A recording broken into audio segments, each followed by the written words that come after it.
tranquilo? Aqui é o Jonathan Scriven. Originalmente, os tubarões surgiram há aproximadamente 400 milhões de anos. Para se reproduzirem, eles costumam realizar grandes deslocamentos com o objetivo de procurar alimento.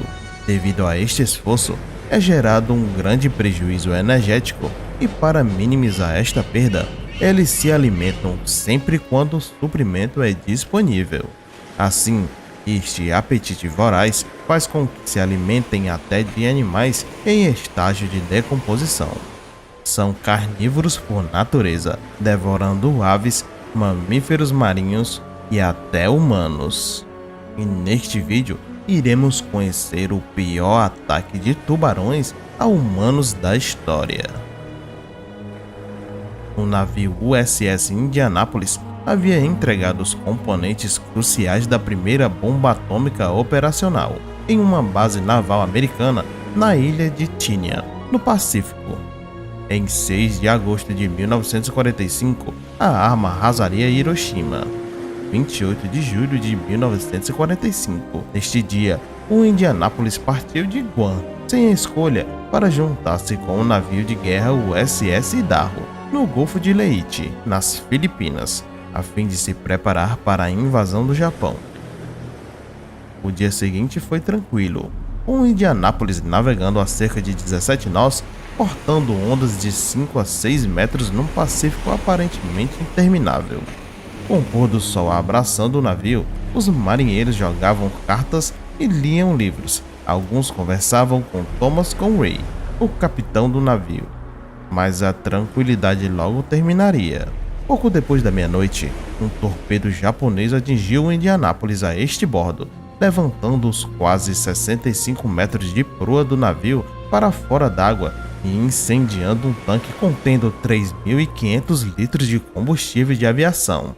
Em seguida, outro torpedo partindo do mesmo submarino acertou próximo da meia-nau, atingindo os tanques de combustível e o paiol, desencadeando uma reação em cadeia de explosões e abriram uma enorme fenda, quase dividindo o navio ao meio. Ainda navegando a velocidade de 17 nós, o Indianapolis rapidamente sucumbia às grandes quantidades de água que o invadiam. O navio afundou em apenas 12 minutos. Dos 1.196 homens a bordo, 900 conseguiram salvar suas vidas jogando-se no oceano. Contudo, estes homens acabaram sendo vítimas do pior ataque de tubarões da história.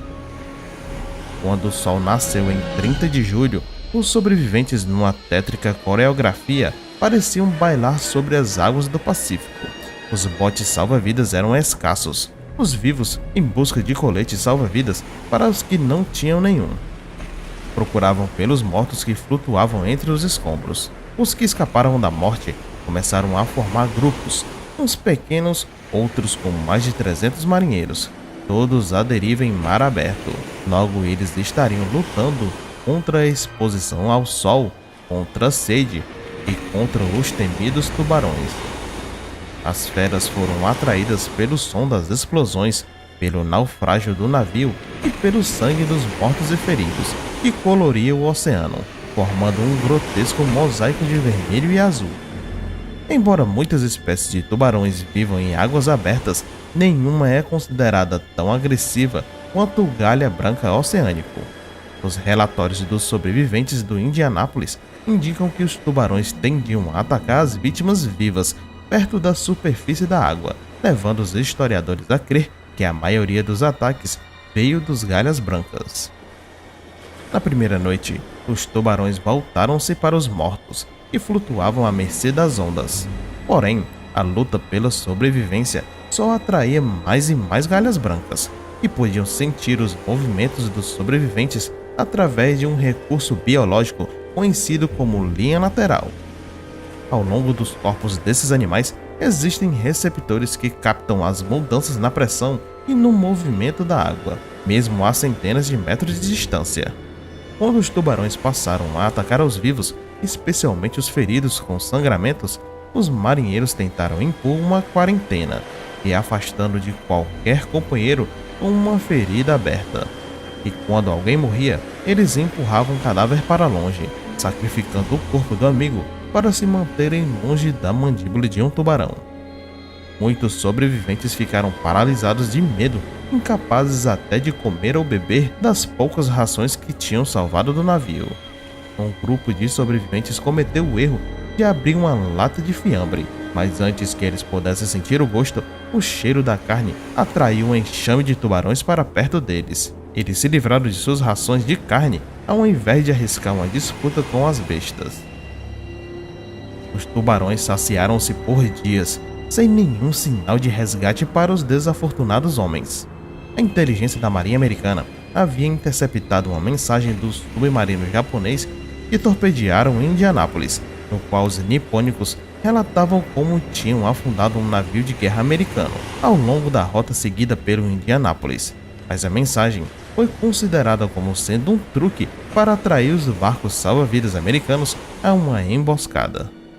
E nesse interim, os náufragos aprenderam que tinham melhores probabilidades de sobreviver se ficassem em grupo, de preferência no centro do grupo.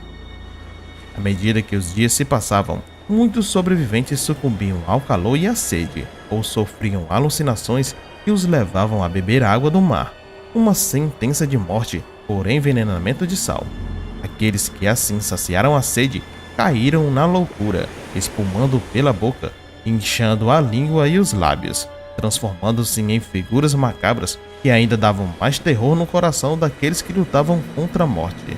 Eles muitas vezes se tornaram uma ameaça tão grande para os sobreviventes quanto os tubarões, porque na insanidade agarravam-se desesperadamente em um companheiro, levando-o a ambos para as profundezas do oceano. No quarto dia após o naufrágio, perto do meio-dia, um avião da Marinha Americana que sobrevoava a área avistou os sobreviventes do Indianápolis e pediu ajuda.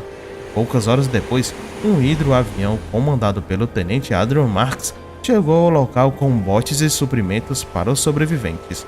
Quando Marks viu os homens sendo atacados pelos tubarões, ele desobedeceu às ordens e aterrissou nas águas infestadas de galhas brancas. Então o piloto começou a taxiar o avião para ajudar os feridos e os retardatários, que estavam em maior perigo. Pouco depois da meia-noite, o SS Dolly também entrou na cena da tragédia e ajudou a resgatar os últimos sobreviventes da água. Dos 1.196 tripulantes do USS Indianápolis, apenas 317 sobreviveram. As estimativas do número de marinheiros que morreram nos ataques de tubarão variam de algumas dezenas a quase 150 mortes. É impossível ter certeza, mas de qualquer forma, o martírio dos náufragos do Indianápolis continua a ser até hoje o pior desastre marítimo da história naval dos Estados Unidos. E a Ilha João Oculta, o que você acha sobre essa história? O que você faria se fosse você entre as vítimas desse naufrágio e estivesse à mercê da fome dos tubarões galhas brancas? O que você faria neste caso? Deixem suas opiniões aqui nos comentários, pois elas são muito importantes para nós. Se gostou do vídeo, deixe seu like, se inscreva no canal para nos fazer aparecer nessa imensidão oculta do YouTube. Compartilhe o vídeo com seus amigos e nos siga em nossas redes sociais para assim termos um contato mais direto. E até o próximo caso oculto.